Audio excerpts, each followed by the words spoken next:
Alors quand j'ai revu le film avec la musique d'abord, parce qu'on trouve toutes sortes de versions du film, certaines avec la musique, certaines sans.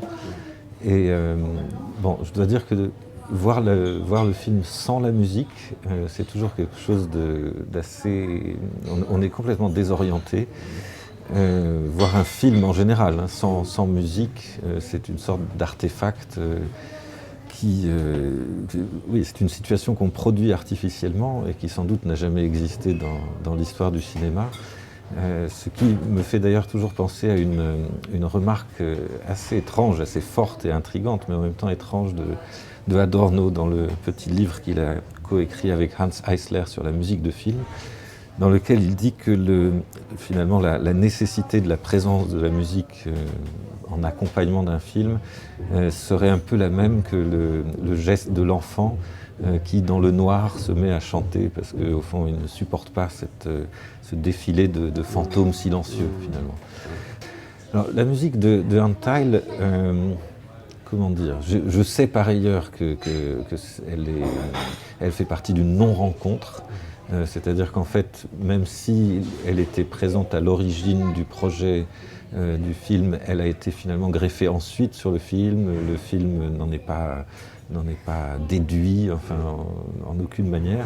Et donc, je dirais que cette non-rencontre, pour moi, elle se marque dans une sorte de parallélisme, mais qui reste très, très superficiel avec le film. C'est-à-dire, dans les deux cas, il s'agit de mettre l'accent sur quelque chose qui est de l'ordre d'une répétition mécanique, d'une mise en scène du mécanique, y compris, alors bon, c'est très connu avec la présence de ces fameuses sirènes dans la musique de Untitled, qui sont finalement la sirène, c'est quoi? Ça serait une sorte de ligne géométrique faite son, finalement. C'est-à-dire c'est une évolution linéaire et une sorte de ligne pure, finalement, en musique. Donc comme si on avait une sorte de diagonale sonore, c'est un peu ça la sirène.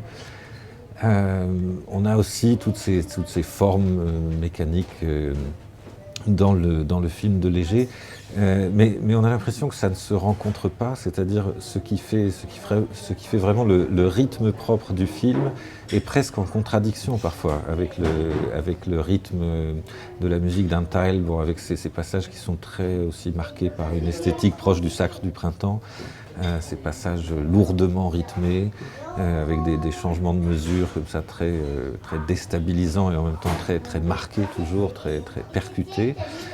Il y a la même chose dans le film, mais ça ne marche pas ensemble. Voilà. Donc on a presque l'impression, des fois je pense à des passages qui dans le film sont très, très presque minimalistes. Il y a un cercle blanc avec un triangle blanc qui se mettent à osciller comme ça et à s'échanger de façon rythmique, et ça ne marche pas du tout avec la musique. Donc c'est assez étonnant de sentir cette espèce de constante tension entre les deux.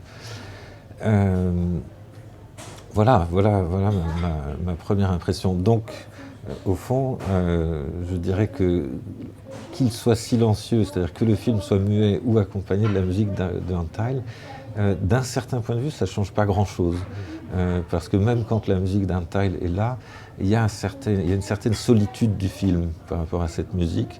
Donc finalement, le film, même accompagné de ce grand orchestre et de ces sirènes, reste seul et entouré d'une sorte de silence, finalement, dans la mesure où ils ne travaillent pas ensemble avec la musique. C'était ma première impression, et elle est restée.